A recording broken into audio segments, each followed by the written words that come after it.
You gonna give him 3 minutes? Okay, all right. Oh, Jimmy's gone. Send you tonight till 10:30 on council, I'm taking out. I carried his chair. Oh, okay.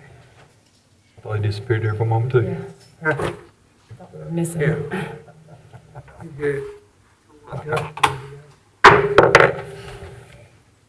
Call the meeting of the Board of County Commissioners Monday, July 27th, 2020 at 6 o'clock to order. As always, we'll start off with invocation. I ask Commissioner Morris if he'd lead us, please. Thank you, Mr. Chairman. Let us pray if you desire. Most Heavenly Father, we thank you for the privilege to get together here tonight to do the county's business. We ask your blessings and your wisdom as we make decisions that affect our citizens. Please lead, guide, and direct us. Give us strength and wisdom as we go into the coming week. We thank you so much for your grace. We ask that you bless the President of the United States and all the other leaders during very challenging times in our country. Bless those who are serving abroad. These things, God, we ask in your most gracious name. I pray in Jesus Christ's name. Amen. Amen. Please continue standing for our pledge of allegiance.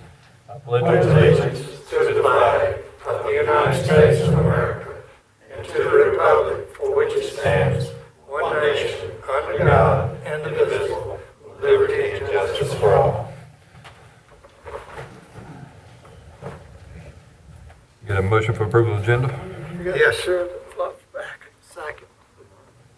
Any discussion? All in favor say aye. Aye. Now start with our comments from the commissioners and the manager. Start with Commissioner Morris. Thank you, Mr. Chairman. Welcome, everybody. It's good to see folks here with us tonight. I would just remind everybody, if you're interested in serving on the Hospital Operations Committee that we're putting together, get an application either from Christy or it's on my blog site from the last meeting, or just call one of us if you want to get one of those if you're interested in serving. That's all I have, Mr. Chairman. Thank you, sir. Commissioner Walker. Thank you, Mr. Chairman. Hope everyone's doing well. We hopefully are getting to the end of the tunnel or wherever, seeing some light. Like Commissioner, as far as the virus and getting through all this, like Commissioner Morris said one time about the budget when he was county manager, he said, yes, there's a light in the tunnel, but it might be another train coming. So I hope that's not the kind of light we're looking at as far as the virus. I hope for my sake, because I'm getting frustrated and confused and cynical and a few other things. I hope it's close to over, but I especially hope it for everyone, because these are very trying times. So much of our lives have been taken away. Yes, there's a virus. It's probably the 5th or 6th one we've had in our nation in the last century or so. Some much worse than this one, but it is what it is, and someday, somehow, it'll be over. I'm hearing some people mention an interesting time, certain time toward the end of this year when they think it will be over. But everyone's entitled to their opinion, and I won't share mine. Y'all would probably fuss at me if I did. But anyway, I have one thing I'd like to mention other than just kind of being on the soapbox a little bit. I'm still very concerned, very somewhat optimistic that we can get internet access for everybody in our county. Now, there's some things going on. River Street's had a presence here for years and years, and we do have some things happening. But still, fact is, we have a lot of people without internet access. This is especially unfair to the children. You see it particularly in a crisis time like this. I think some who have had the advantage of internet ongoing are in a much better shape to do remote learning than those that are forced to be doing it now, particularly if they have little or no internet access. So I want to see, along with the hospital committee that Commissioner Morris referenced, I want to see us have a task force. Committees don't often do a lot, but I want to see a task force, people that are interested in seeing things happen, working on our internet access. And I hope we could have something like that in place fairly soon. We've got things happening in the county, we're making some progress, but again, fact is, we still have a lot of people without internet. And I really would like to see something happen for their benefit. Thank you, Mr. Chairman. Yes, sir. Commissioner Langford. I I'd just like to say it's good to see people here tonight, and I know it's hot outside, and thank the good Lord for air conditioning, because I don't know how we could stand it up here without it, just like in our homes. But anyway, it's good to be here. It's good to see each one, and thank you for coming.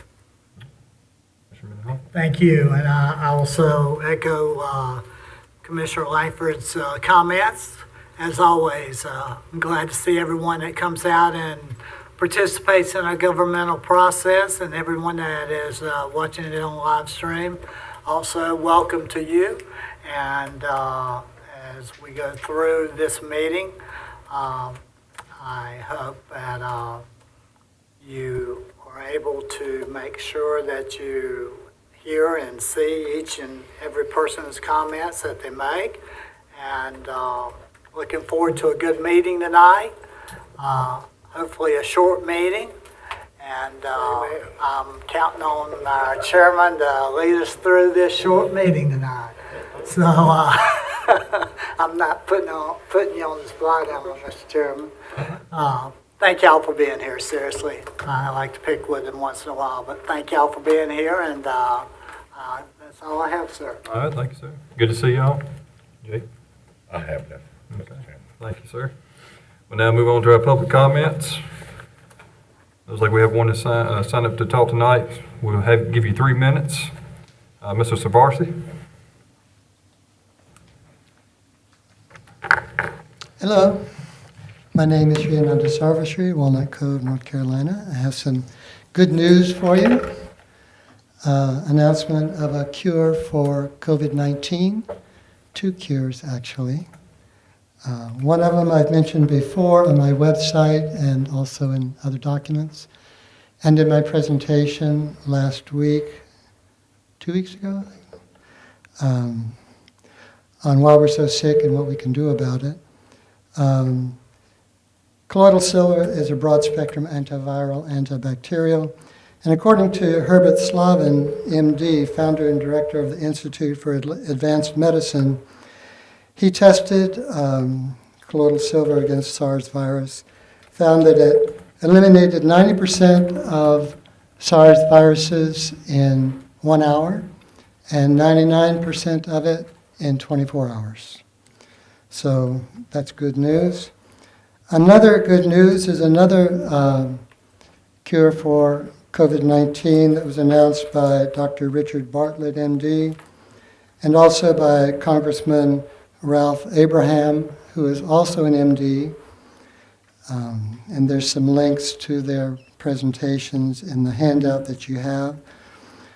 Frio Regional Hospital, south of San Antonio, has completely emptied their entire ICU using their technique, which is basically an asthma medication, budesonide, which is a very inexpensive medication which can be taken in through a nebulizer. And to date, they have no deaths from COVID-19 using this protocol. This protocol is also being used in South Korea, Japan, Taiwan, and some other countries who, in spite of the fact that they have millions population, they have very few deaths. South Korea, for instance, has 50 million population, only 283 deaths from the virus. Japan, 121 million population, under 1,000 deaths from COVID-19. And Taiwan, 24 million population, only 7 deaths from COVID-19. So this is a silver bullet that will allow us to take care, especially of the older populations. This has been used with people who are very high risk with multiple coexisting conditions and no deaths from the adding on of the coronavirus for these people. So this is really good news.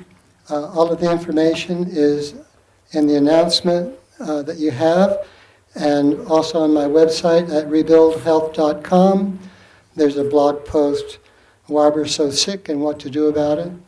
So this is a good silver bullet, a good basic, quick cure for the virus. But really what we need to do is what I mentioned last meeting in my presentation. Morris, I appreciate the information. I appreciate the handout. I'll be sure to look over it, and I thank you for coming out here tonight. Thank you. Yes, sir. I'll leave these for any of the audience who wants to pick up. Thank you, sir. And I have to run away. So. That's fine. All right, we'll move on to approval of consent agenda. Second. Any discussion? All in favor say aye. Aye. All right, now move on to an information agenda. Up first, we have our Register of Deeds, Mr. Brandon Hooker for the update. Thank you. Good evening. Yeah. I'm here to do to give you an update on the fourth quarter for the 2019-20 fiscal year and a brief review of the year-end figures from the office. Compared to the last fiscal year, we were just a touch under where we were at this time last year. But we had an anomaly last year of a $11,000 excise tax. Keep in mind, our average excise tax in the county is about $200 to $400. And when Mountain View Medical sold last year for $5.8 million, that really skewed our numbers. So that's why they're a little bit odd this year compared to last year. You can see your report there, the recording fees, excise tax for total revenue for the fourth quarter, which was April 1st to June 30th of $128,6950, $64.50. Minus the state monies collected leaves a net revenue for the quarter for $84,619.60. I'll try to be brief because you got a lot going on tonight. I'm going to talk about the transaction and the revenue. Revenue was the transactions were about a 4.5% decrease from last year, and the revenue about a 6% decrease, and that's because of that excise tax last year, which was an anomaly, like I said. But the overall year ended really, really well. We collected $318,152.30 in net revenue for the county this year. Compare that to last year's $289,625.15. That's a 9.85% increase in 1 year, which was the largest one-year increase in revenue in the office in 17 years. Our average net revenue jumped by $2,500 a month over last year. And it was this economy we've had. It's been great. And with the interest rates, the Fed keeping them low, people are buying properties left and right. Excluding last May where we had that large excise tax, June of 2020 was our best year since August of 2007 when you take out last May because of that excise tax. And that's with the pandemic in full swing. So with the interest rates, like I said, really at the bottom, we're really doing well with our transactions. And I was looking at one thing right before I came up here this afternoon. Our deeds of trust, which is mortgages, went up by 87 over last year, the same quarter, April 1st through June 30th. And we get $64 for each one. So we collected about $5,600 more just in deeds of trust this year. I'm recording those. All those refinancing, these low interest rates. And so that's the best trend I've seen. People are refinancing, and we're collecting those fees for the deeds of trust. We had several programs implemented over the last 6 months, and I've already talked about those in the past. I was going to talk to you tonight about my plans for the upcoming year, but those plans are kind of out the window. We're just going to see how the year unfolds from now. So that's about all I have. All right. Thank you, Brandon. Any questions, comments? Thank you, Brad. Yes, sir. Thank you, Brandon. Thank you.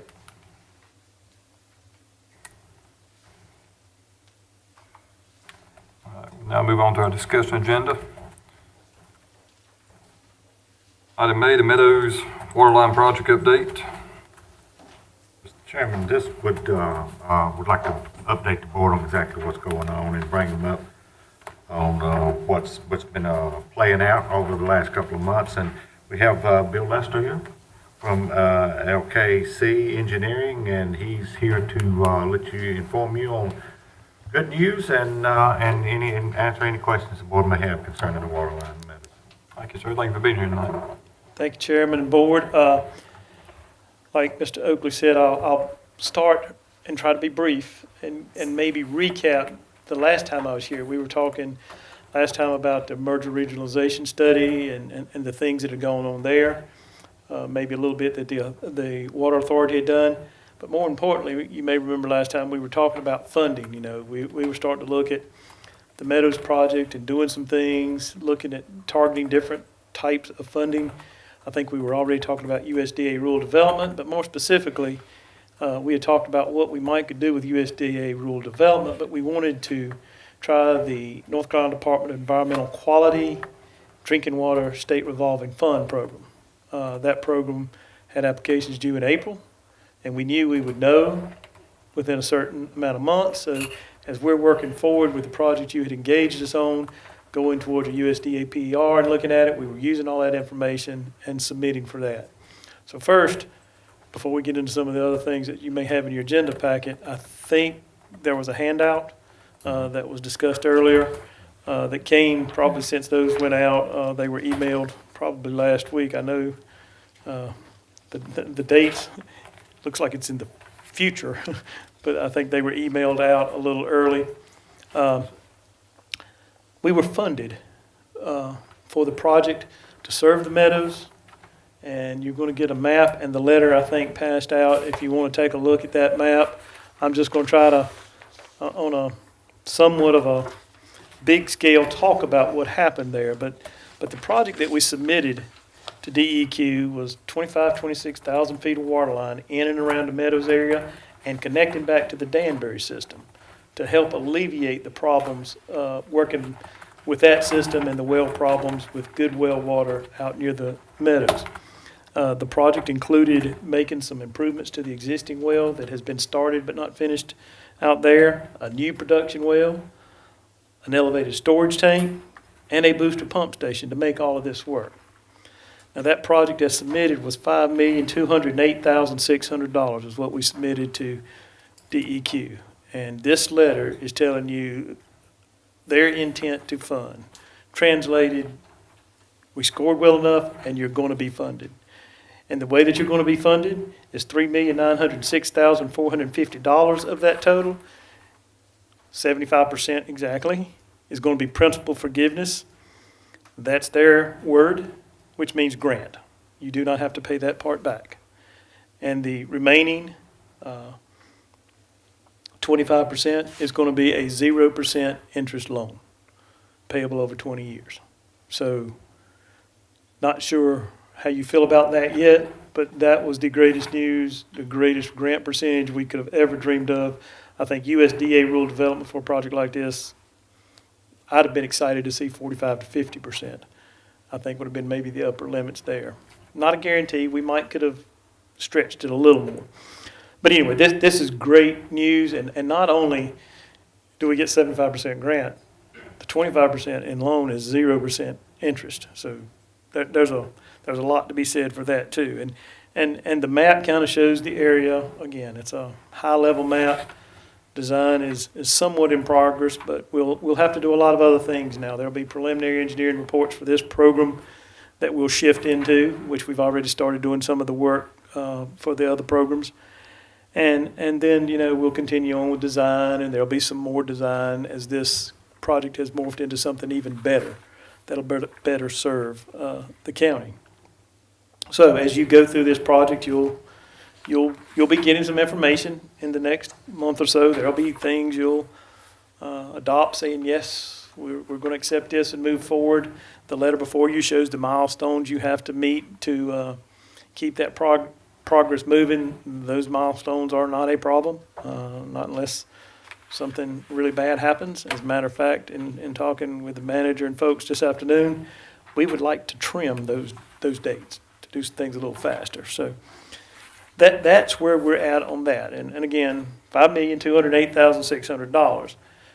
We were originally on the agenda tonight to talk to you about the Appalachian Regional Commission. They had kind of not approved, but invited you to their next level of application process, which is usually a really good sign, for a $300,000 grant from them that has to be matched 50-50. Tonight we're here to talk about the county's interest in matching that to try to leverage and add to the project I just described to you another well that'll help support that entire system from Meadows back to Danbury and beyond at some point. You know, with the merger regionalization project, we've talked about future grant and loan applications that would expand that. So that's an opportunity to get a little bit more. And just in case you're thinking, could we match some of the money from the DEQ project over to ARC? The answer is you have to give up their grant if you're doing that. So to maximize it, you would match the ARC and do an additive piece, which is what we've crafted for this and working with staff. It's meeting some of the capital needs that we thought you would need moving forward as this system grows. So tonight, I'll tell you that we've had a lot of support. We've got support letters. What we would need from the county is, if you're interested in the Appalachian Regional Commission grant going forward, it's due at the end of the week. We've got most of that work done because we've been working on it with all of these other applications and different things we've been doing with engineering reports and designs. We'll submit it. You just need to approve that and authorize the county manager and the chairman to sign anything going forward on that piece.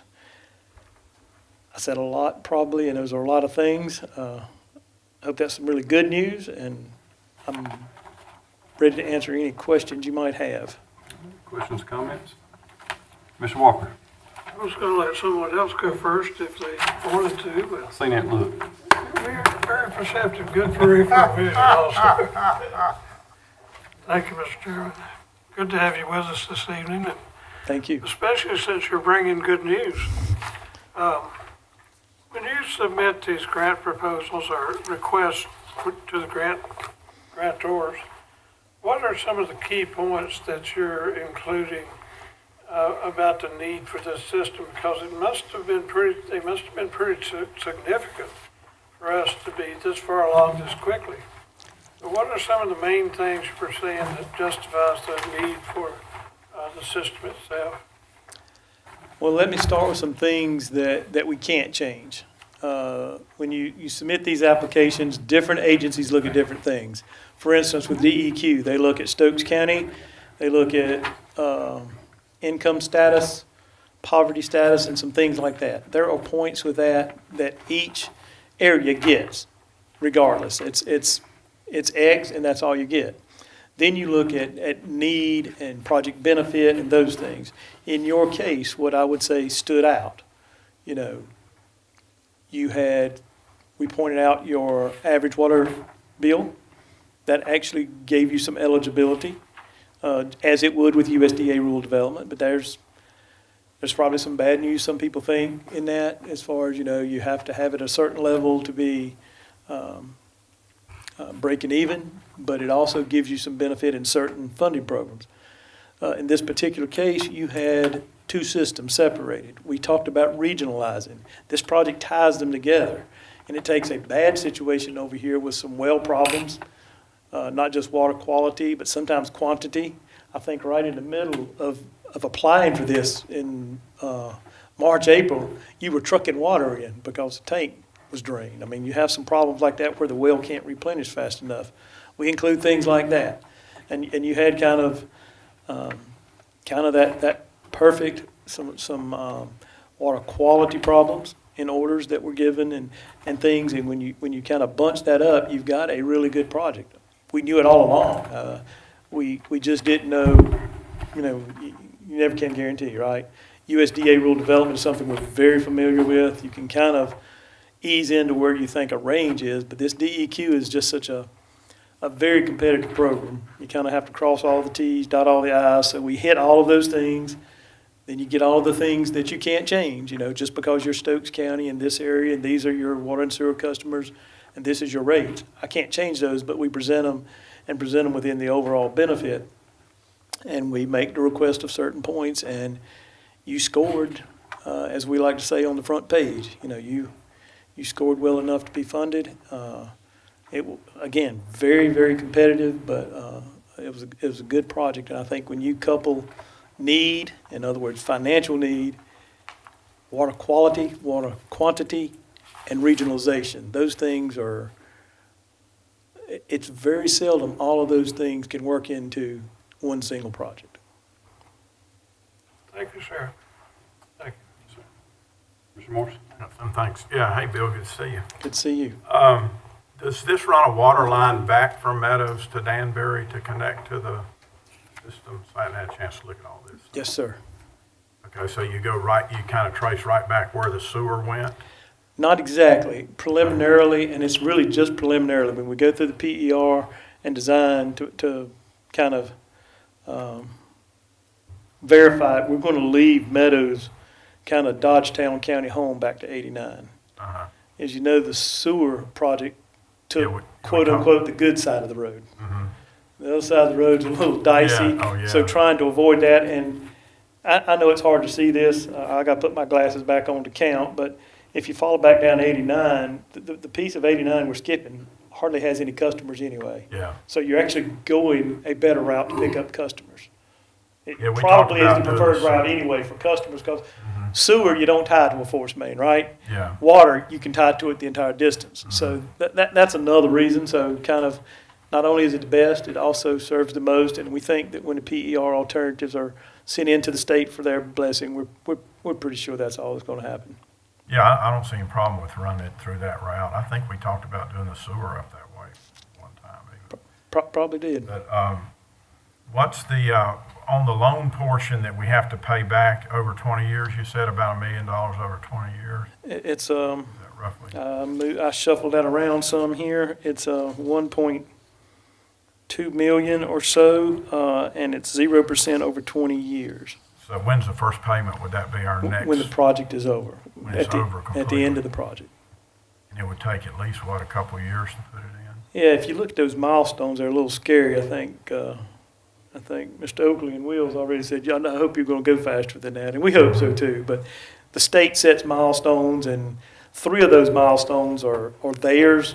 Nothing I have anything to do with, so we can keep trying to get ahead of them, and then we have to wait to see if they can hold up their end of the bargain. You know, you'll have to go through the PER a couple of times with them, design, and permitting with them. So Yeah. if you get through those, and we can keep them a little ahead, our target is ahead of this. If you'll look at this, this makes it look like we're going to get started about 2 years from now. We'd like to get started sooner than that. So. Yeah, okay. Okay, next question. Where are you thinking about putting is it just one water tank? One big water tank? Yes, sir. Again, this is a preliminary layout. If you look at the map here, we actually looked design-wise, alternative-wise at a couple of sites. One, I think, is county property and one somewhere around this area. Again, until you make some decisions on whether you can get those properties, it's a placeholder. Oh, okay. We looked at high spots. It requires. We think you're going to be able to work within some of these that we've shown, and we'll just kind of. It'd just be one big tank? Probably. Right now, about 100,000 gallons is all we'll be able to justify in the program. Okay. But what you'll do in the future is, if we keep growing south, is there's going to be another area that you would put a tank on that probably higher and maybe a different size tank. Oh, okay, okay. What about are there any issues or in the grant, did you do anything with the condition of the current water system in downtown Danbury? The fact that it takes a lot of flushing, I think, and I guess the pipes are really old, or some portion of them are. I mean, does that play into this anywhere? Or? Not directly. Okay. That would probably be another project if you're going to go and look at things like replacement and working on it. Mhm. However, we do hope that water quality becomes better. If you've got areas in Danbury that need flushing only because you don't have turnover, I might need Mark to speak, you may still have to do some of that. But there may be some other benefits from better water quality that helps out a little bit. Okay. That doesn't mean to say we can't look at other grants to get inside Danbury and do rehab. You'd be using water from Meadows and Danbury both on this new system. You'll absolutely have that capability unless at some point it becomes more economical to use the new wells and pump Okay. back. You know, part of this will be pump station to get it back into Okay. Danbury as well. Okay. Okay, good. Looks like a good plan to me. All I have, Mr. Chairman. Any more questions, comments? I have a follow-up question. That's okay. No, I just want to say, after looking over this, to me, getting 75% is unbelievable. We were thinking at the best, probably 45 to 50%. And to come up with a grant of 75% is just tremendous. And I think, as we discussed, the matching $300,000, I think that certainly is a very viable option also. So I just want to say thank you for all your hard work with Mark and everybody else that you've worked with, Glenda and everyone else. And I'm tickled to death with this. Thank you. Mr. Walker? Thank you, sir. Kind of looking toward the future and going by what I heard you and Mark say earlier about the challenges of wells, and they can be a bit unpredictable or not maybe as reliable a source as a river, for example.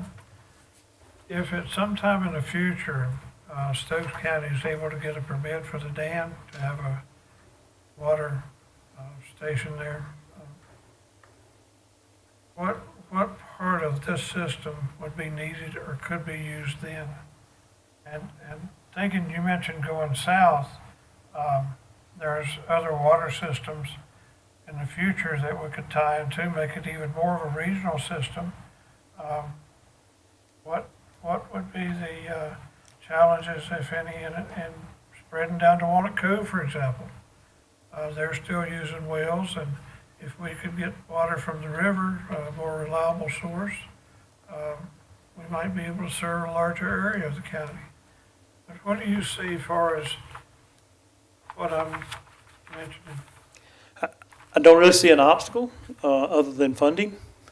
We need to continue to seek funding. When I mention south, I would talk about south, for instance, along Highway 8, and you can reconnect to your own system going down there, and there's a fairly decent customer base along that route. The other way south is towards Walnut Cove, although Walnut Cove is already tied into your southern system. I don't know if it's got it right. I forget the exact name you used for that one.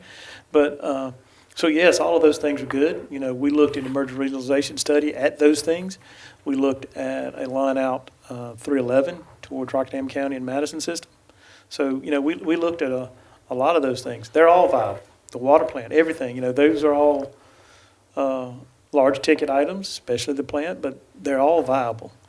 This system works just fine with all of that. If you ever grew away from using the wells, you could do a combined system with well and surface. You could use the wells for other things, irrigation in those areas. But the actual system, the lines, they're okay. But if we stay on the same roughly treatment system, chlorination system, we could develop a combined system of sorts. So, you know, I think what you're doing is just a step in growing in the right way. It does not preclude moving forward with any of those other ideas, though. Matter of fact, I think we've already talked about a few of those. One more quick question, Mr. Chairman, if I may.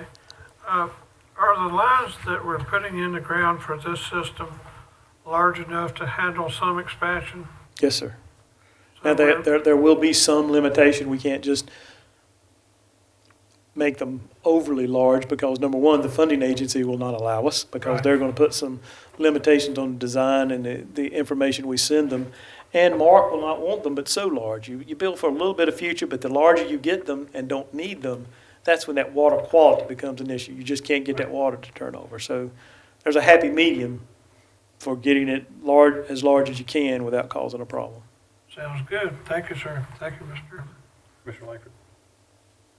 When this was discussed about 2 years ago, one of the options was potentially that we might be able to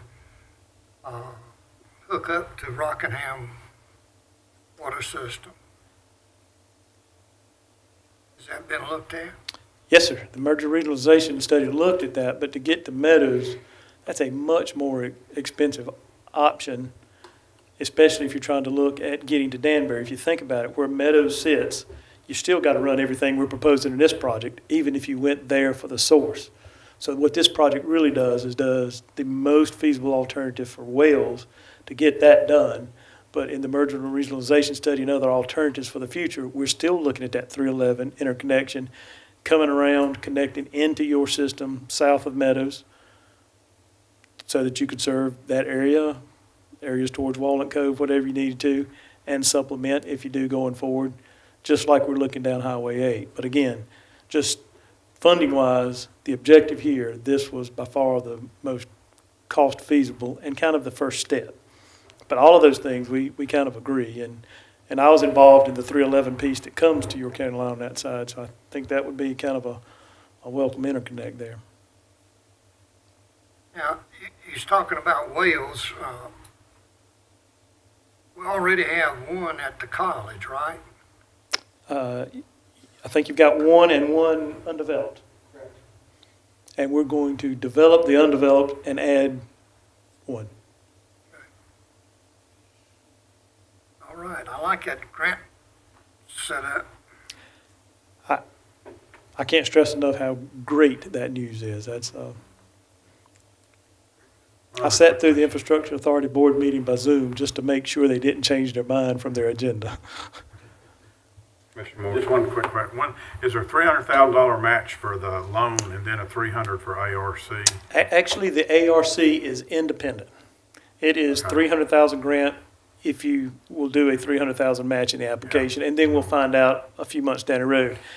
Just to be clear, in the letter, there is a closing fee. That's the only unknown in that 5.2 million already approved, in the 2% closing fee.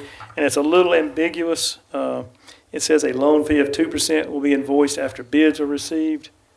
I'm not sure if it's truly 2% on the loan amount or the overall. We're waiting to hear back what that means. But again, that's kind of a small number for that 75% grant, even though it's tens of thousands. So but is there also a $300K match for Yeah, for the 5 point? We built the ARC application to be a little bit independent of the 5.2, to be the additional well. And so it's 300 plus 300. So it would be That's the only 300. There's just one 300 match. one 300 and the other is 0% loan that comes Yeah. from DEQ and you pay back to DEQ. And then you may have to do 2% loan fee on the That's the only additional there, that's right. 5 million. Is that what it would be, worst case? Worst case. Okay.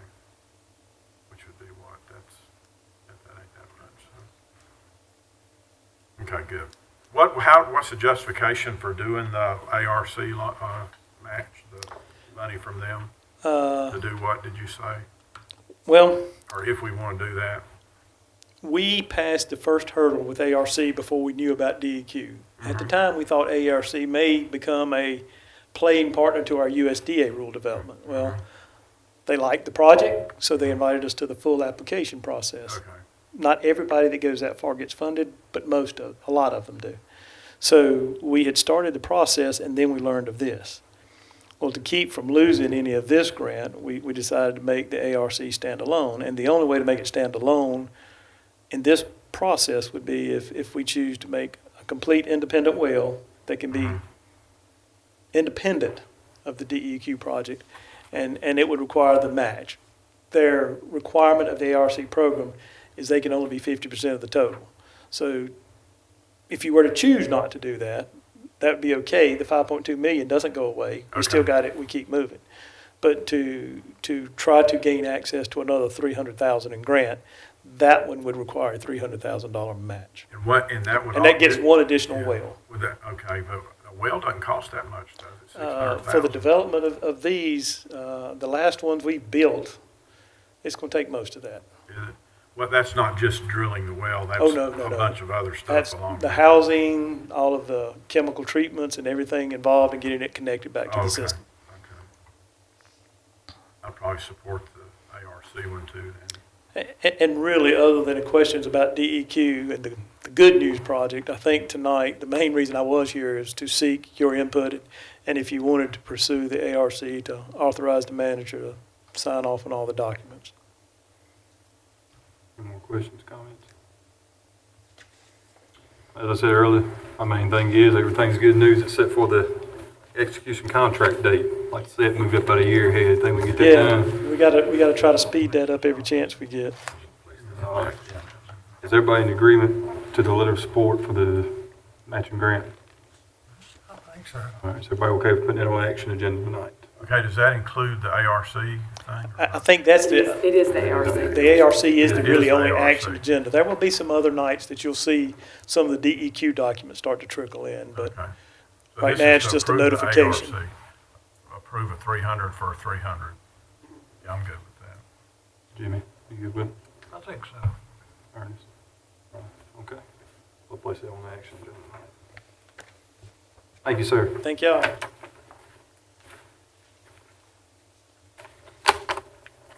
We'll move on to item B, the bids for the Public Works Maintenance Building. Ms. Glenda Pruitt. I'm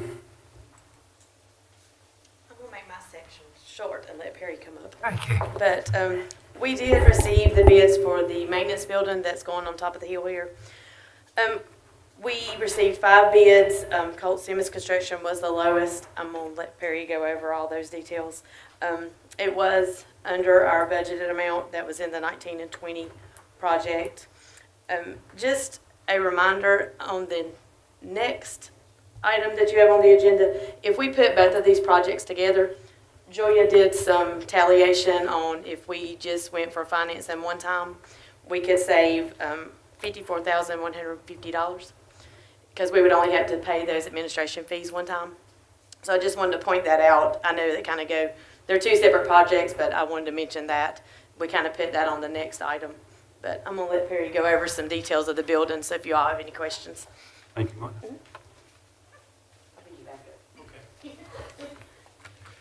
Good evening, Commissioners. Good to be here. Yep, we wanted to go over first the maintenance building that goes right behind here. And we did take bids on July 16th. And in this case, we're happy that we had bids that came in under the budget. And Colt Simmons Construction Mount Airy was low at $429,600. To make sure we would come in on budget, we put 2 alternates in. One was to take away a covered area that's just covered, no walls, no heat, no cooling, that was on the back of the building. And that was, to build that was $28,171. And then the second item, which you would have to do the first item also, was to take out, there's a storage area in addition to the shop and office area that's about 1,100 square feet. And if we took that out, that would save $111,710. So we kind of had 3 combinations for you to look at if we were over budget, but since we're not over budget, we're still at your pleasure to what you would like to build. So I'd answer any questions you have about that. Questions, comments? Commissioner Morris? Hey, Perry, how you doing? Hey, good, thanks. So the base bid includes alternate 1 and 2. Correct. Everything's included. So I'll ask this kind of rhetorically, is our requirement 1 and 2? We need 1 and 2? I'm assuming we do.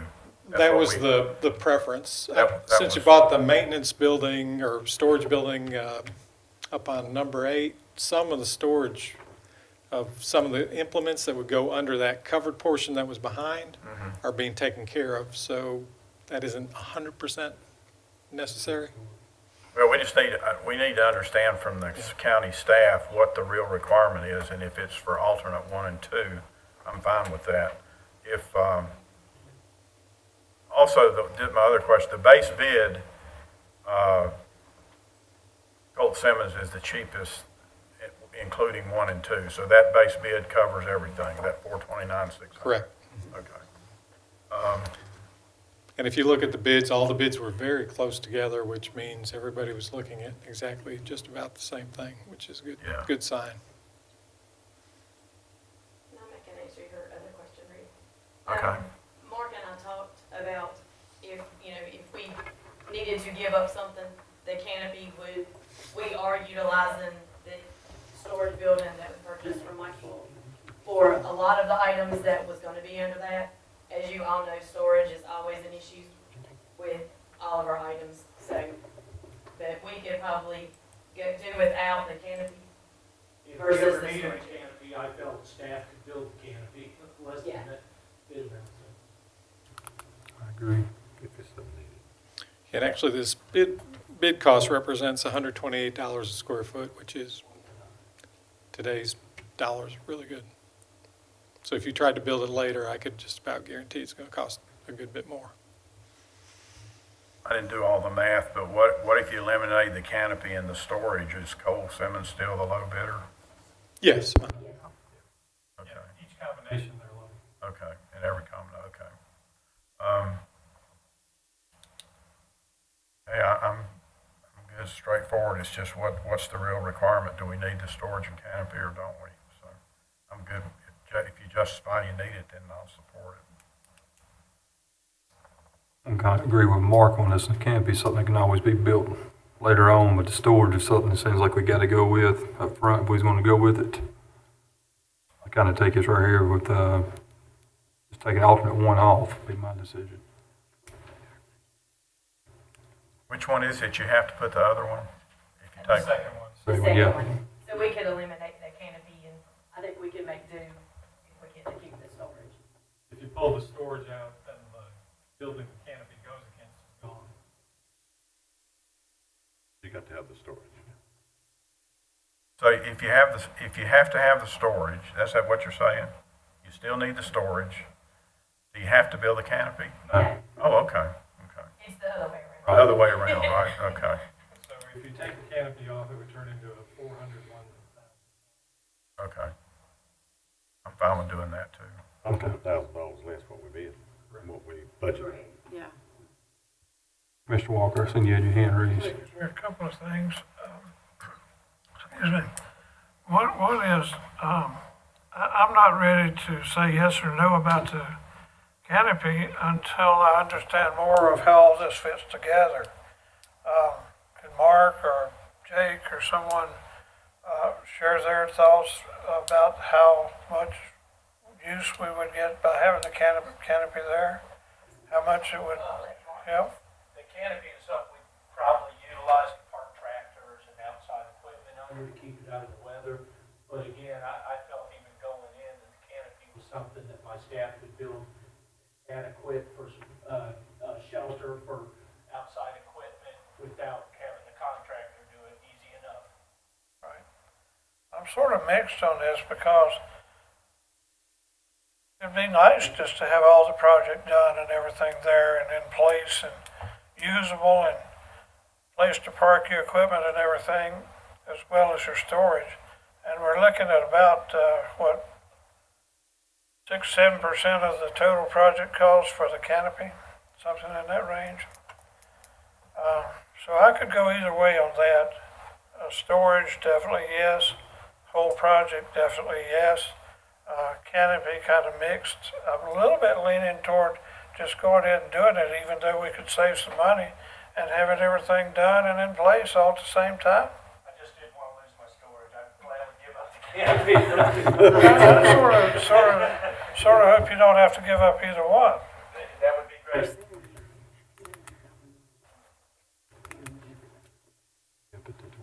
I got a question. Mr. Lang. Is this $429,000, where is it coming from? Borrowing the money. You borrowing it? Yes. Along with what?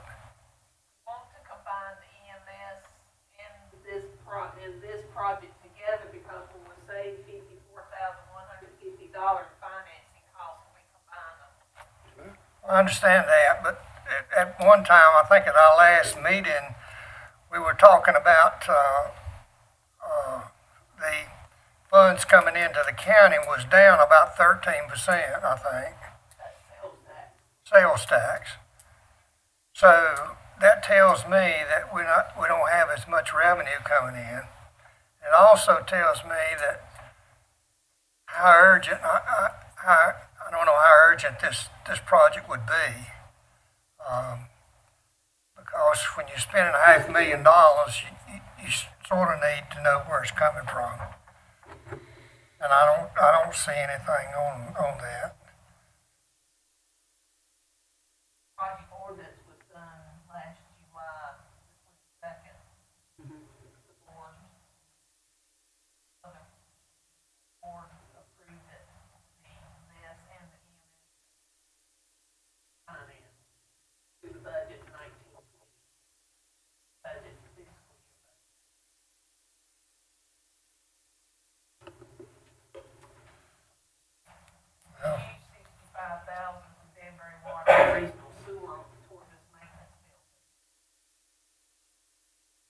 I understand that, but I don't know. I can't get in my mind the urgency on the maintenance building or any of this.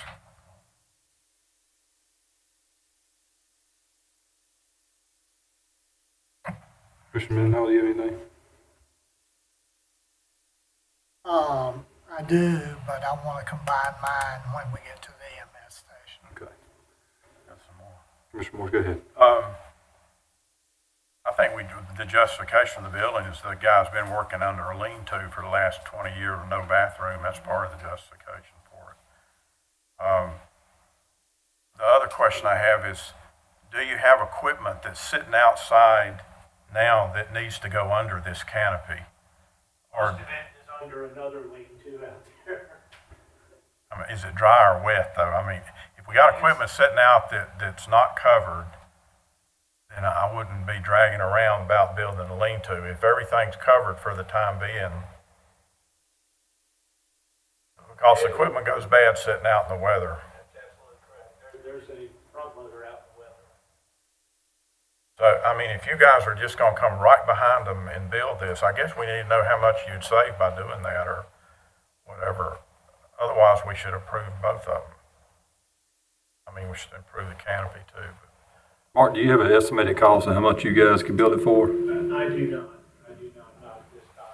And I would agree with Commissioner Morris and Commissioner Walker about doing it as a package. You know, costs of materials period are only going up, so.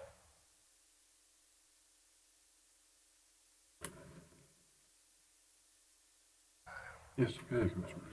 Mark, I guess the big thing to me is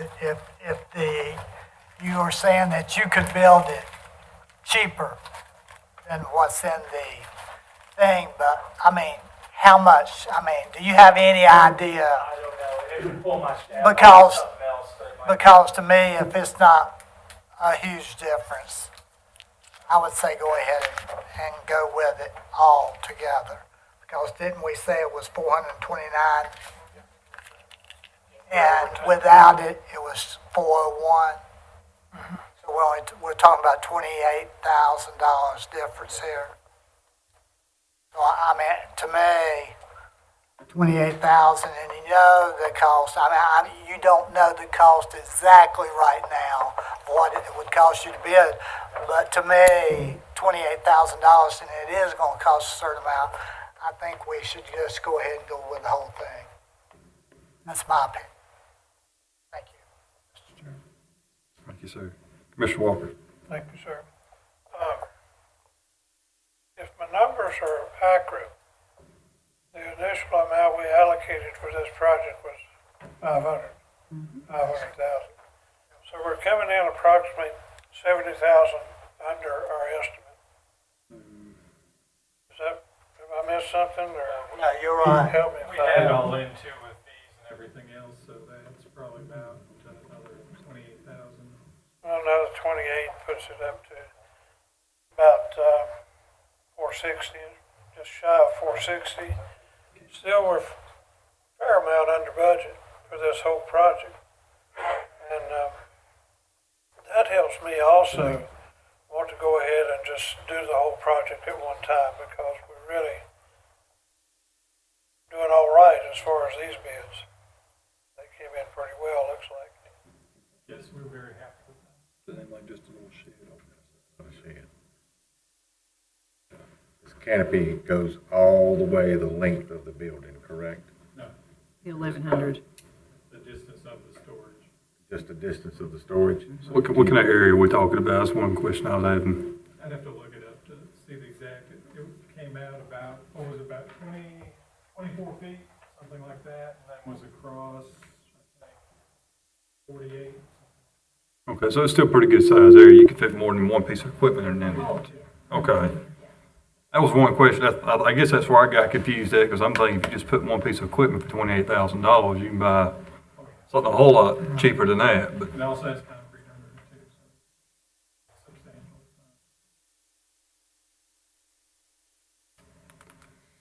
Mark, you're up, or do you see a great need for that? Yeah, we do have equipment that could benefit from being undercover. I think even some other departments might have some stuff that would got a canopy up here in their impound lot, but I can see it definitely being utilized. And again, this building as designed is going to take Stokes County well into the future and the maintenance needs. Okay. I can go with that on the base bid then. And I do want to make sure, Julia, we combine these two together you're talking about. The EMS, is that correct? Yes. The EMS and this, we will save $54,150 financing. Say $54,000 in financing. Okay, thank you.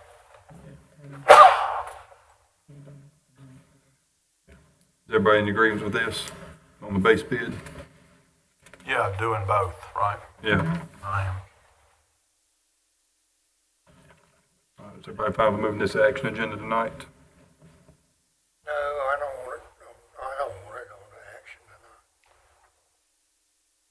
No discussion, please, Mr. Chairman. What would justify moving it to action for tonight? Is it something that's needed right now? Yes, because So we can proceed on, after the next one, we can proceed. we have to still call for a public hearing for, that's later in the meeting, call for a public hearing for the finance and for this and the EMS station if you were to approve it. And we have to do that by August 10th. So in order to get that done, we'd have to do this part tonight, just to approve the project, and the public hearing for financing would be the next meeting. And what's the time frame for the bids? Oh, you mean when they run out, as far as what they're to? I'd say they're good at least for, If we move to action tonight, we kind of gave them a timeline of what we would proceed with, and they were all okay with that. If we move, when we get to the other project, if we move them both tonight to action, proceed on, we'll be okay with our bids. Thank you. Thank you, sir. So, Just one quick question. The public, if we approve it before the public hearing, then what do we expect to gain from the public hearing? you want to explain the letter that you've got? The public hearing August the 10th. Mhm.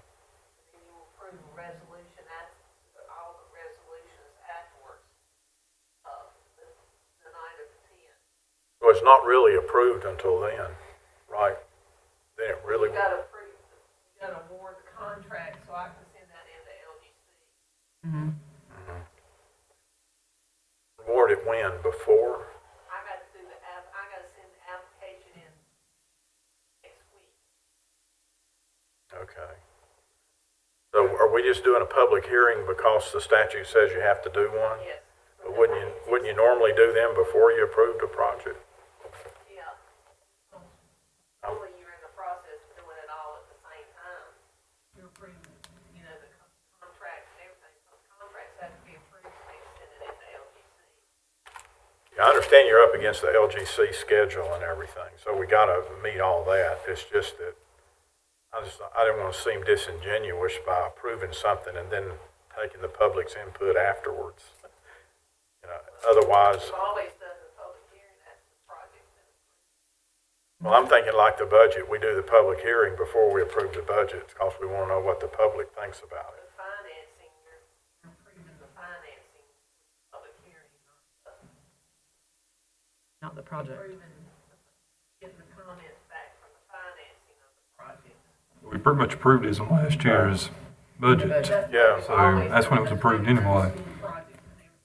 I understand, so the public hearing is just for the financing then? It's a requirement. Okay. Okay. You have to go forward tonight in order to do the public hearing, right? Right. Because we need to do the public hearing at the next meeting. I'm okay with action for tonight. I'm okay for action. Me too. All right, we'll go ahead and keep you up here. Moving on to item C, the EMS station in Walnut Cove. Okay, we've discussed this some. What we were looking at was the options to deal with the project coming in over budget and just deciding, if you wanted to approve base bid or to adjust it by some amount to remove some of the cost. And we've prepared a document, which I believe you have in your packet, that has essentially the equivalent of 3 options, although it says 2. And 2 of the options we don't rebid the project, that the bids that we have taken would be able to be kept. The second or the last option would be what we project that could be saved if you rebid the project entirely, which means going out to bid and getting pricing all over again. The only caveat to that is that it could quite possibly come in even higher yet.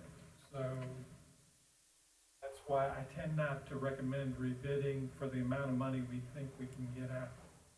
And the difference was, by law, the 10% you can take out of the project totaled $74,000. We had the contractor and I both kind of scour the drawings as much as we could to find every little nickel we could to get out. And we came up with roughly $92,000, so you can kind of see it was an $18,000 difference to rebid it, and that just, when you kind of look at that, the gamble of it doesn't make any sense, in my opinion. Now, obviously, at your pleasure, we can do that if you'd like to, but that's our analysis of it. Doesn't. So what we had done on the first two items was basically went through and identified a group of items that would stay under the 10%. We can reduce the project. In other words, less than $74,000, and came up with this list. And do I like all the items on it? No. Do I think we should do all the items? No, but it's an option. So that's where then met with staff, basically Brandon and Glenda, to go over these options and decide which ones that were the most essential that they thought we should accept. And those are listed in there with the 2 asterisks by it. And those are the things that we came up with. That would reduce the project by about to $732,000 if you accept that recommendation. In all cases, we didn't accept the VE number 6 was to put the generator in, because to build the building you really need the generator. In all cases, we recommended that be put in and not. But that was offered as a possible. Questions, comments? I do, but I don't have to be first. I do, but I'll follow Commissioner Morris. Commissioner Morris, go ahead. Thank you, Mr. Chairman. Okay, so let me see if I can make sure I follow all this stuff you did. This is your de-scoping effort. Correct. What's this? You call this a value engineering summary? I'm used to value engineering where you have like individuals who make value engineering proposals and then they share in the savings. But this ain't that, is it? That's just the name of reductions. Right. Just naming reductions. There is no sharing. Okay.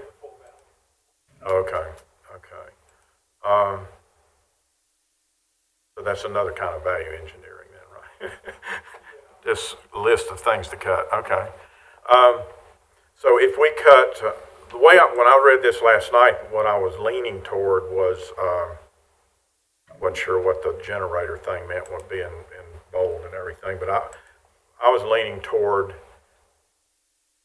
not rebidding it. That makes no sense, and you explained that already, but I was leaning toward cutting everything in the top list up there, which brings it down to what, 704,000? Correct. But that's kind of where I'm at, unless you guys can convince me that I'm making a mistake by doing that. Because we're still 50-something thousand over budget, even doing that, right? It was 650 was the budget.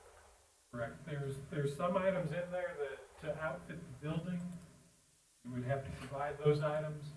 And I can go through a couple of those. For instance, the remove the blinds, $730. Well, the windows are where folks are sleeping, so they're going to have blinds.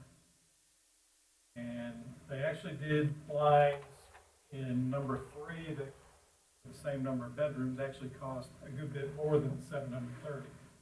So that's where we looked at it and said, well, the 730 is a pretty good number. You can take it out, but then you've still got to buy something. So have you really gained anything? And the answer really is no.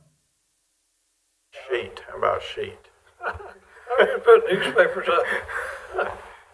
Unfortunately, it has to be fireproof or fire resistant, Okay. so we can't even do a sheet anymore. And the appliances, I specified the appliances, and they're actually very nice. But if you want to try to save $300, $400, $500, $600,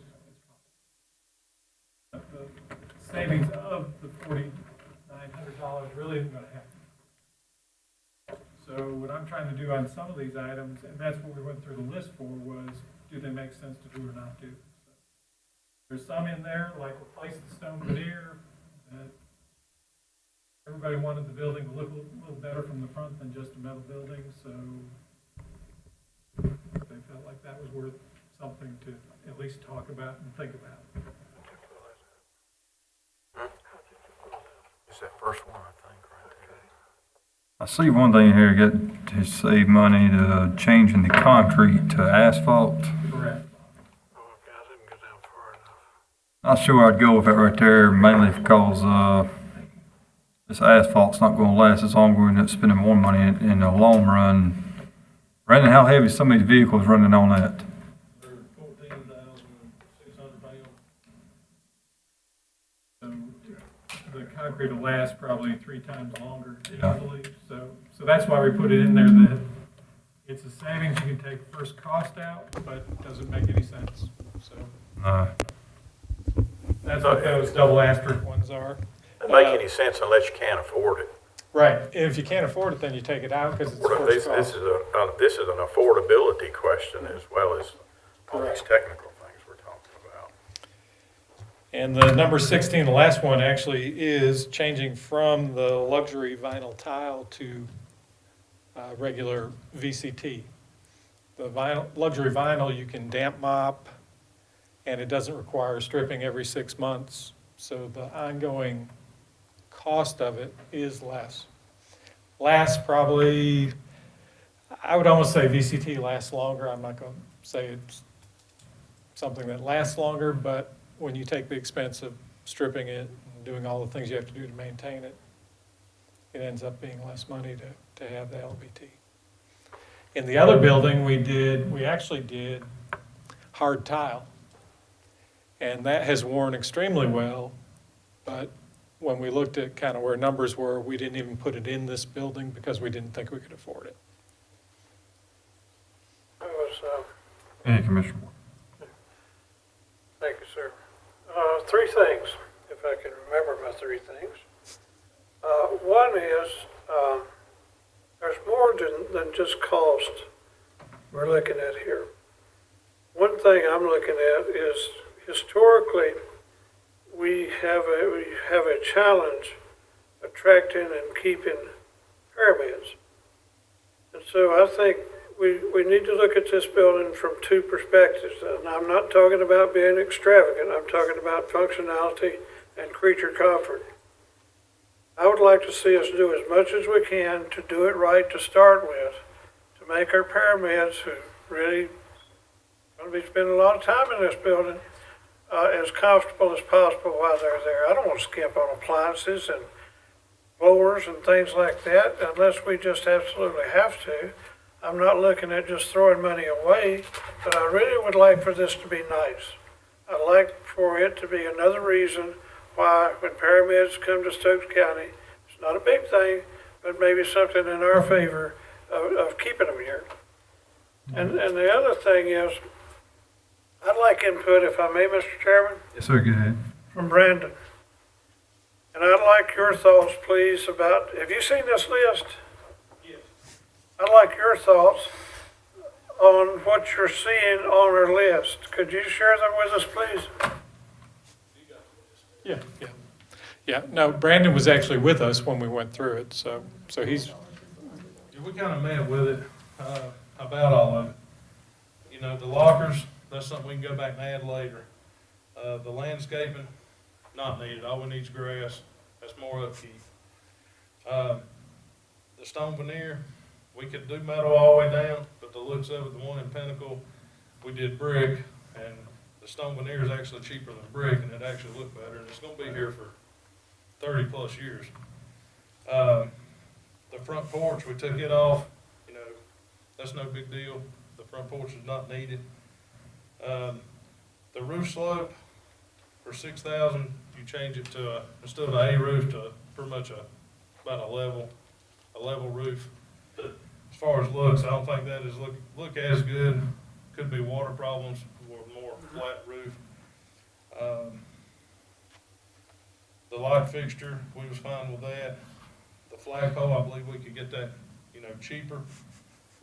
And like the blinds and appliances, all that, we cannot save any money.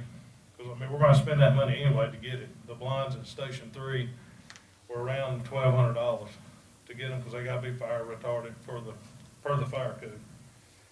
We're a commercial building. The concrete, you could do asphalt, but for $10,000, you're gonna have concrete, and down the road, you're gonna be putting more asphalt down, fixing where the trucks will be turning, coming in. And the flooring, I like to stay with a better flooring, just cause longevity. Because, it's gonna be used 365 days a year, 7 days a week. And the generator, I don't want that removed at all. They're there 24 hours a day, power goes out, we still gotta be here. I hope that answers. Well, The main things, last budget year, whenever y'all approved this, I know it's come in over budget a year later. We approved the 6th ambulance, and we already purchased it to go into this station because of the call volume. We've increased our call volume by double since 2005, from like 6,700 calls to right at 12,000 calls last year. And getting this station built is gonna actually, hopefully next budget, we can add the 6 paramedics for the 6 truck. And that's gonna help the citizens of the county and Wanaco, Pine Hall, all that area to have 2 ambulances down there with a call volume.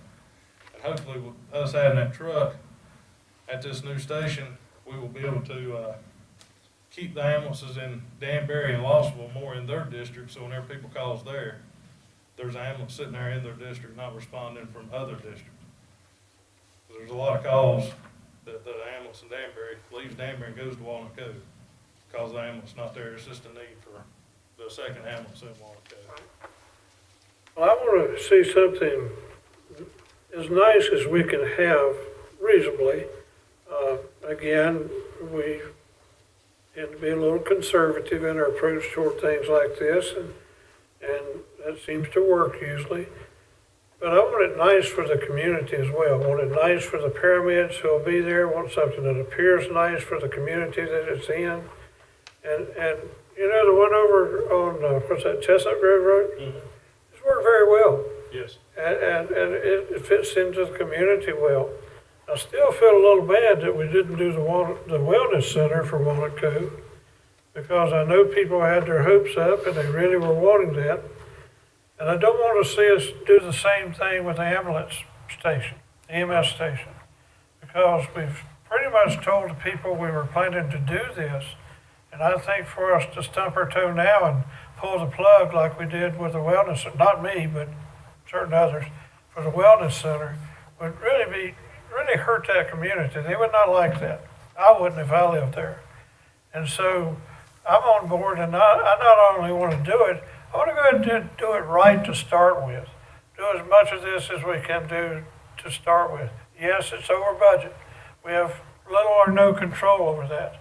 I think y'all have done a good job going through and selecting items that could be done later or maybe not even done at all. But I'm very interested in the facts that Brandon shared with us. I'd like to see an estimate based on what he's sharing, that he thinks, he's the one with the real experience here, what he thinks would do well to hold on to, and what we could let go, and then see what kind of costs we have. That's the 732. That's it. 732, and that covers all the things that you feel like needs to be in there for now. Yes, sir. What does that leave in? At 732? All the ones with 2 asterisks by them, all those stay in. Right. And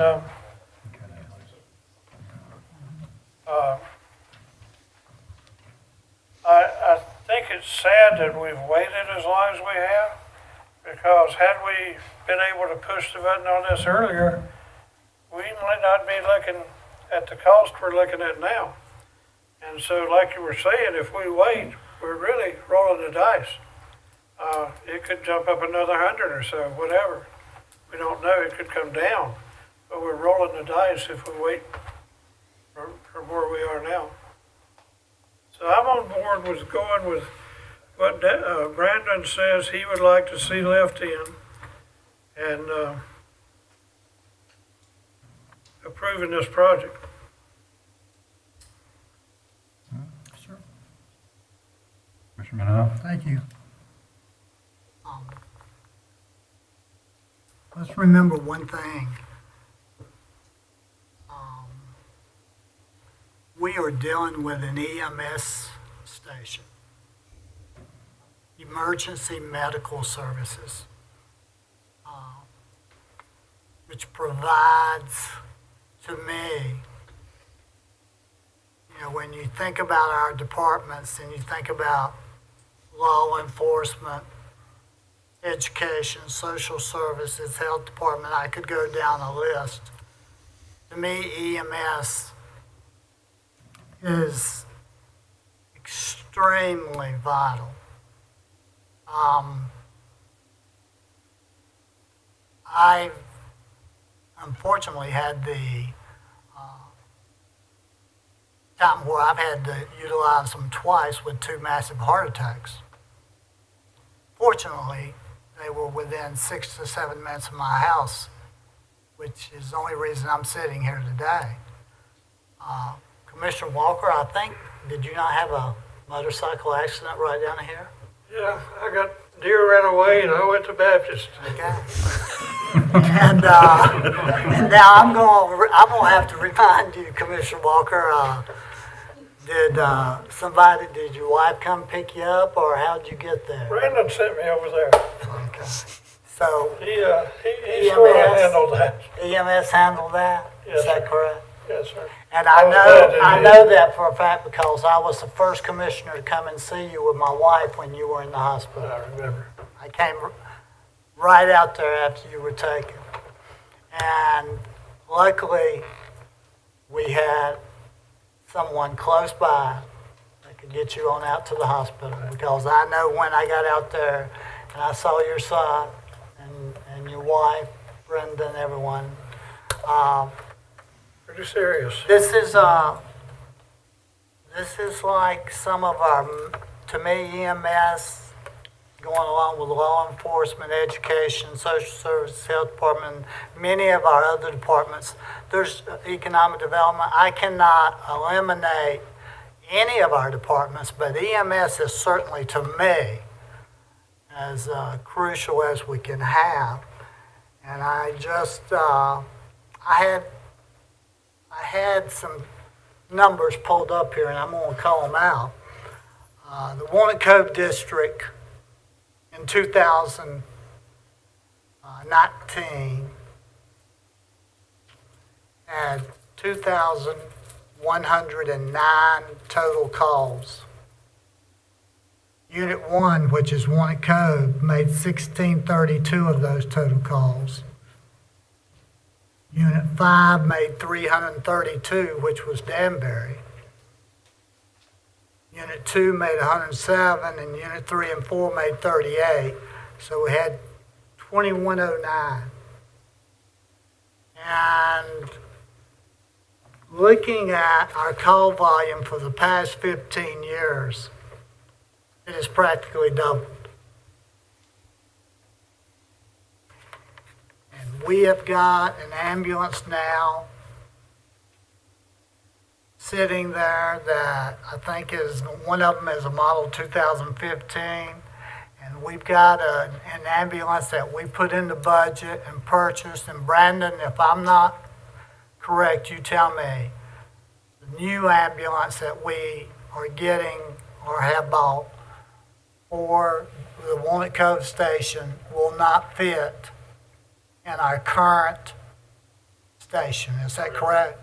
It will not fit in there. So it will be out in the weather all the time. So we bought a brand new ambulance that we don't have a station to put in unless we pass this. So we've almost doubled the calls in the last 10 to 15 years and the number of calls, and this can be given to any commissioner that wants it. Wanacove is one of the highest call volumes in the county. Of course, you got King. But after that, you go to Wanacove. Now, I'm going to tell you,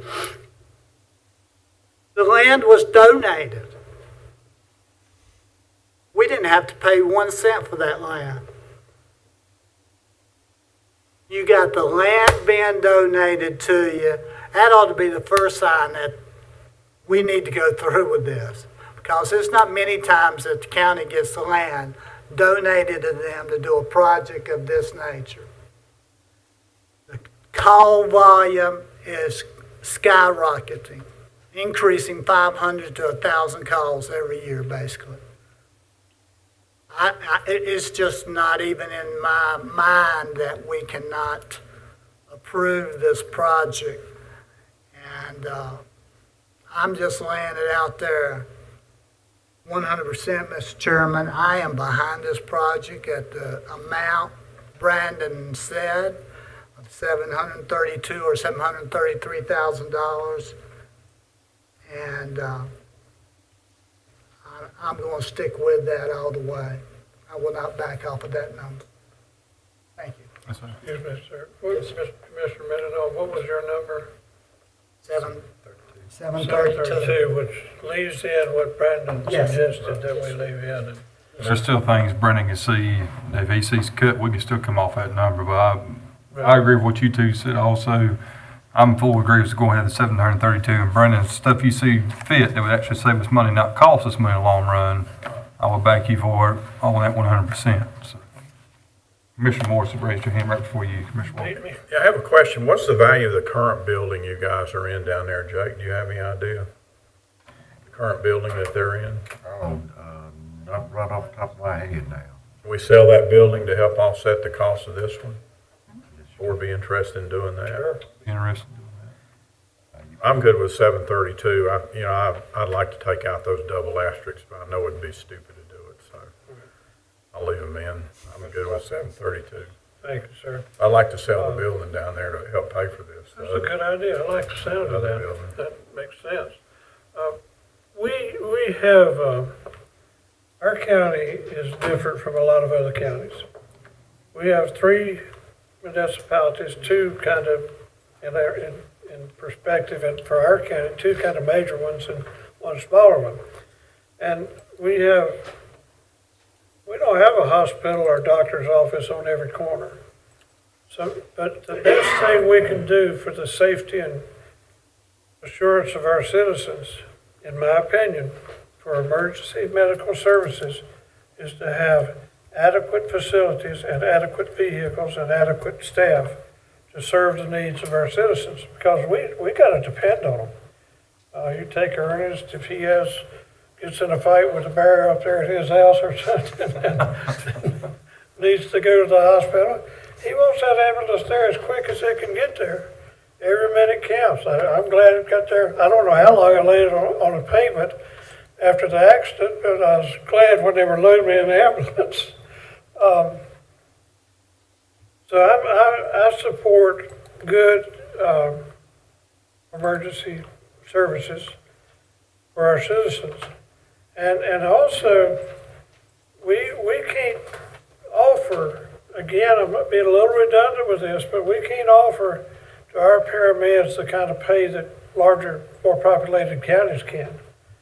So one of our best shots toward keeping them is probably, possibly, to make them as comfortable and as appreciated as we can here in our county. And so that's why I'd like to see this done right, not just be extravagant, but I think the proposal, the $732,000, is a good compromise. It takes out some things that would be nice to have. Sure, we'd have a nicer station if we put all this in, but we're saving a pretty good bit of money by kind of leaning it back a little bit. So I support the 732 and would be comfortable moving it to the action agenda for this evening due to the timing factors.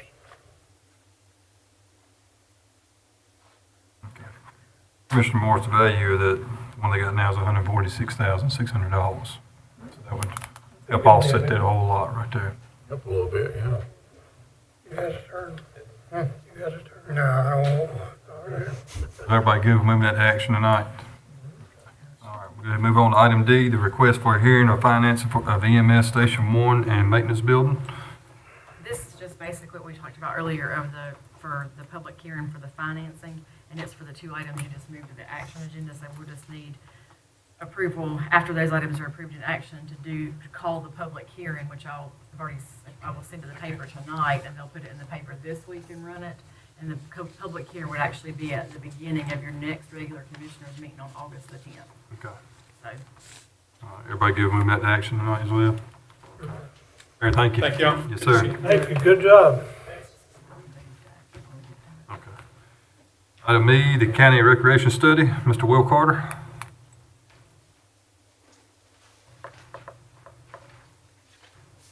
Says Will Carter and Tori. Where's Tori? well, I'll help you. Well, I'll help you with it if you need help, but I know.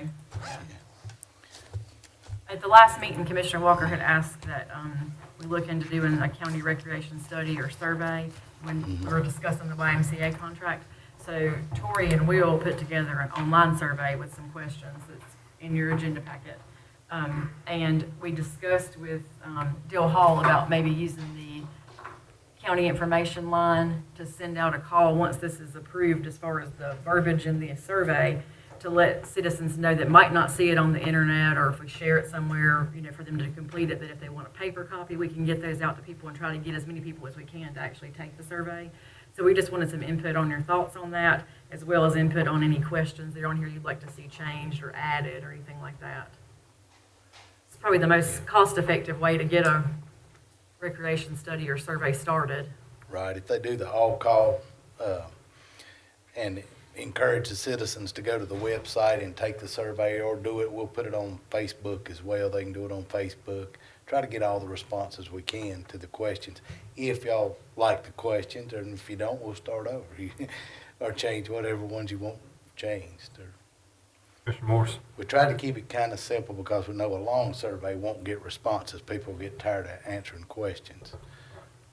I thought the questions looked good. The one question I would add to it, I think would be really helpful, would be, this is anonymous, right? So you don't know who it's coming from, but it'd be nice to know what township they live in, whoever answered it.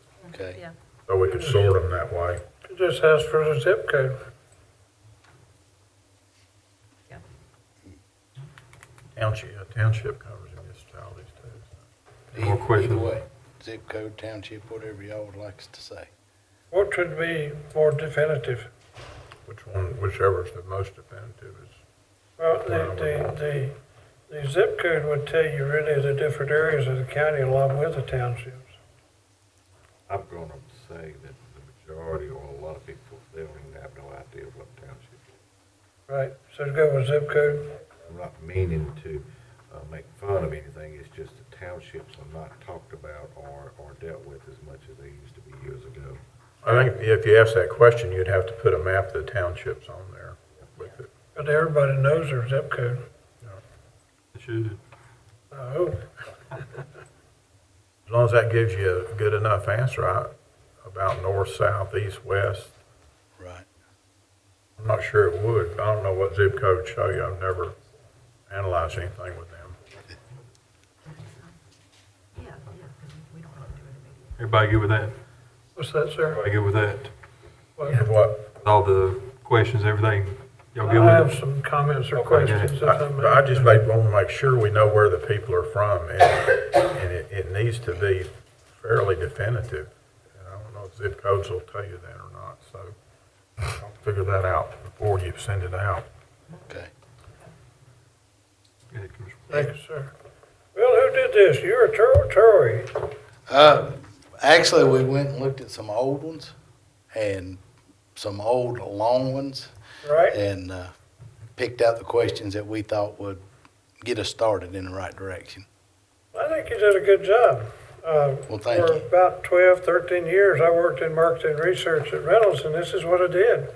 Right. Created surveys and I had people working to call people and write people and all that kind of thing and Right. get information about our products, but this is very similar to what I was used to doing there. It was a group effort, yes, sir. But it came out pretty well, looks like. Now, how would you actually do this? How would you actually get this information? As we just said, we would ask Dale Hall, and he's agreed to do an all call to the citizens and encourage them to go to the county website, click a link, we'll put a link on there, and these questions will pop up and ask them to fill that out, as well as Tori will put it out on our Facebook, social media stuff. And we put contact information if you don't have the internet or can't do it that way, you could have a number to contact to receive a paper copy. Yeah, You wouldn't be left out of the survey. We could mail That's them a kind of hard what I was copy. looking for Right. also. Right. Don't want to leave anybody out. Right. Don't want to have people coming up and saying, well, I didn't get a chance to participate in that. So Right. if we covered by paper, by phone, by internet, website, Yes, sir. that should go a pretty good ways. Yes, sir. And if we get a few hundred of these back, that would be great. Get 1,000 back would be wonderful. Right. Um, And we stand a better chance with it being online like that than, I feel like, them paper copies, as well as it's much cheaper than sending self-addressed stamped envelopes for them to mail them back to us. Plus, we got to mail it to them to start with. You know, it can get expensive. I don't know about y'all, but when I see trash mail or, you know, something that's Makes from a it card from the industry, mailbox. it goes in the trash can at the post office. you Makes know, it so- from the mailbox Yeah, so- to the trash can. Right. I like your question here of other suggestions or comments for Stokes County. And, I wouldn't mind some feedback from the people watching our meeting here, what they think about what they're hearing. Right. And see if they have any suggestions. And I think you've covered a lot of good things. I personally would like to see more parks in our county. I really like to see wellness centers, not just in Wanaco, but that's the main one for me right now. But around, strategically located around the county. And you don't exactly have a question that I can see that addresses that.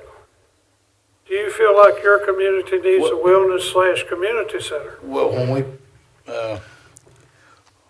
we've got a question in there that I think a couple different There's one that times. says, what else would you like to see done to improve Yes. recreation in Stokes County? Exactly. That was So great. if general. it's a I'd like to wellness see a or if specific it's a question. park, or if it's, How important is it to you, per citizen, Mm-hmm. to have a wellness/community center in your Okay. area? sure, we can add it. Just Like I talk said, it out. there's a long list of questions that we've accumulated off of old surveys. We could have done 100 questions. Right. But we were trying to keep it to 10 or 12, just so it's simple, kind of to the It's point. Pretty good, not too long, but Right. hopefully long enough. But I'll But ask whatever. the one board thing I wants. used to do when I was working on surveys at Reynolds, I would create a survey like this, and then we would test it. Before we put it out to all the people that would be participating in the survey, we'd put it out to a limited amount just to get a feel for how it seemed to be working. Is that something that might be useful in a situation like this? We could do that. We could put it out maybe to 50 all the- people? We could put it out to the employees first, for Yeah, instance. And see how it see goes. what you get there. Right. And that'll give us a feel for anything we may be missing or anything that's on there that doesn't need to be. Okay. What are the other thoughts about the wellness center, community center question? Well, I think it should be on there. Okay. At least we've talked about it for years. Nobody didn't think it was necessary. I think you did a good job. They need a little fine tuning. Maybe we test it and see how it works and do a little fine tuning on it. But out of the gate, it looks good to me. Okay. All right. I'll tell Tori you said thank you as well. Okay. He like I said, it's a group effort. Yeah, give him my compliments. Absolutely. He's awesome. Right, tell him we thought he did a good job along with you and others on this. And if I can help in any way, gosh, that'd bring back a lot of memories. So if my experience can be of any help to you anywhere along the way, I'll be glad to do what I can. And as the board knows, we've got a lot of potential in this county, but it takes a lot of money to get that potential where it needs to be. Will, you've heard this very often, and I bet you believe it. Yes, sir. It takes money to make money. Yes, sir. You gotta You have spend it to to make it. invest to get a return. Yes, sir. You gotta have it to invest. Well, we have it, it's just a matter of how we want to spend it. Right. Any more questions or comments? Okay, go ahead, Rick. Yeah, I just looked up a map, the zip codes. It looks like we got about 13 or 14 of them. So that'd probably be on better than townships. Okay. So if you put a question on there, what zip code? Yes, sir. respondent is We'll from. do that. I think that'll. Good information. Add the zip code question and also add the question about Well, specifically about the community center, wellness. wellness center, how important is it to you, would it be to you to have a community center / wellness center in your community? Would you like for us to change those and bring it back, or do you want us to change those two things and maybe send it out for a test and see how it goes? I would say, if I may please, Mr. Yes, sir. Chairman or others, I would say go ahead, make the changes and test it. I like your idea, Shannon, of testing it with employees. Good, easy way to do it. And just then see what tweaking we need to do after that. That's good. I'm fine with that. Okay. Me too. All right, moving Thank on to item F. Yes, sir, thank you, Will. Audit Code Planning Board appointment request for the ETJ member. I received a request from Town Manager Kim Greenwood for the appointment of Lisa Lee Harrison to the Planning Board in Walnut Cove. And it's the vacancy for an ETJ member, which has to be approved by the County Board of Commissioners. They're recommending this appointment from the Walnut Cove Board. And if you would make that nomination for her tonight, we can approve it, finalize it at the next meeting. But I'll open the floor for nominations. I nominate Lisa Lee Harrison. Make a motion to close nominations. Second. Discussion. All in favor, say aye. Aye. Now that means if anyone else is interested, they still have between now and our next meeting to let their interest be known. I've had 2 vacancies for the ETJ members from Walnut Cove on the boards and committees page of the website for over 6 months. This is the first one that they've sent me, so I think they still have another vacancy to fill too, so. All right, we'll move on to action agenda. Item A, the bids for solid waste scale house. Motion approved. Second. Who said that one, Attorney? We both did, either one of us. Give it to Commissioner Mendenhall. Any discussion? All in favor, say aye. Aye. Opposed? All right. Move on to item B, forestry agreement. Motion approved. Second. Any discussion? This is pretty much the same, I think, from time to time, right, Shannon? This was presented at the last meeting. It's just the same little bit of money changes. You've already really approved the dollar amount in the budget. Right. But it's the same every year. Very good, thank you. All right. All in favor, say aye. Aye. Item C, the Heart River access easement. Motion to approve. Second. I get this one, you got the other one. Okay. Any discussion? All in favor, say aye. Aye. Item D, the regional hazardous plan. Motion to approve. Second. Any discussion? All in favor, say aye. Aye. Item E, the YMCA recreation contract. Motion approved. Second. Any discussion? All in favor, say aye. Aye, with reservations. Item F, the PTCRC Home and Community Block Care Agreement and County Funding Plan. Motion to approve. Any discussion? All in favor, say aye. Aye. Item G, the Voluntary Agriculture District Advisory Board appointments. That was presented at the last meeting from Janice Pack, and she was, had some expiring members, and she was presenting Carlton Jones and Wesley Bowen, who were nominated at the last meeting, and that's been advertised for the past couple of weeks. Okay, I'll open the floor for any additional nominations.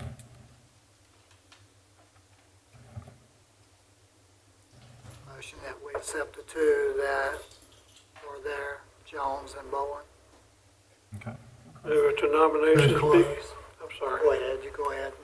Move it to nominations be closed. Second. Any discussion? All in favor, say aye. Aye. Who seconded that? Commissioner Langford? Yeah. I poll the board, start with Commissioner Morris. What are the two names again? It's Jones and Bowen. Jones and Bowen. Same. Same. Item H, resolution authorizing the sale of county service sidearm. This one's for retiring Captain Danny Bottoms. He also worked with the. Motion to approve. Second. So Danny's hanging it up. Aye. Any discussion on that? All in favor, say aye. Aye. Item I, the resolution authorizing the sale of county service sidearm for Stephen Jenkins. Stephen He was Jenkins. the deputy and the school resource officer. Motion to Motion to approve. approve. Either way. Second. Okay, he's taking it and who's doing Right, second? made a motion. Oh, good. Okay, Second. and who's seconding? Did you second it? Commissioner Walker. Commissioner Oh, Langford, Ernest, I'm okay. sorry. I made the motion, I think. He, Ronnie second. I'm fine being second. Ernest says the motion, and I second. You got all that? Sure. All right. Any discussion on that? All in favor, say aye. Aye. Item J, ARC matching grant in the amount of $300,000 for the Meadows Water Project. Move it, we approve. Any discussion? All in favor, say aye. Aye. Opposed? Okay. Item K, the Stokes County Maintenance Building.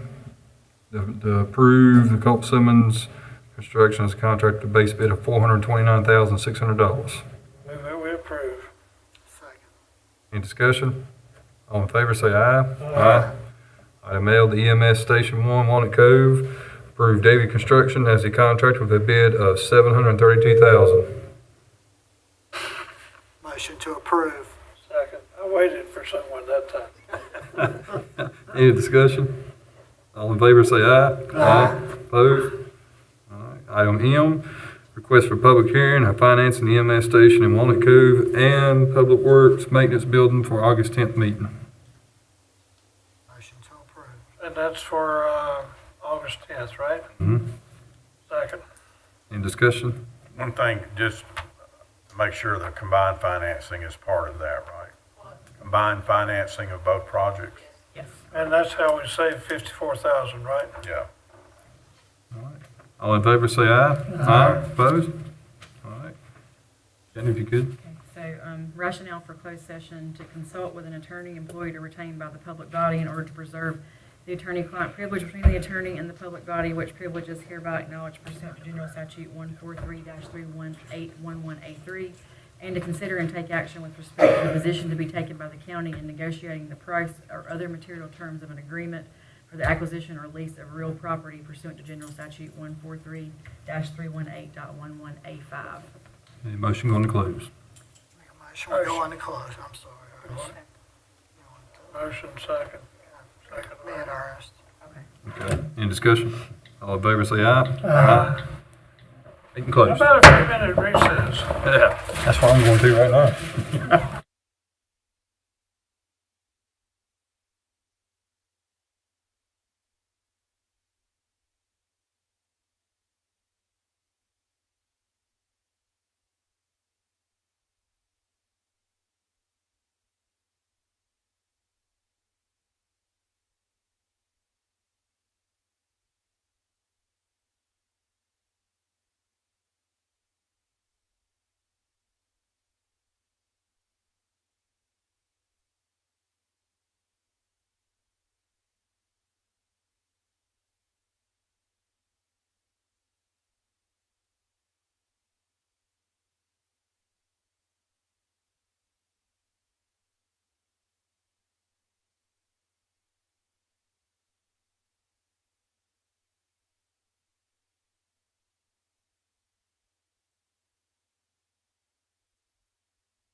done this meeting.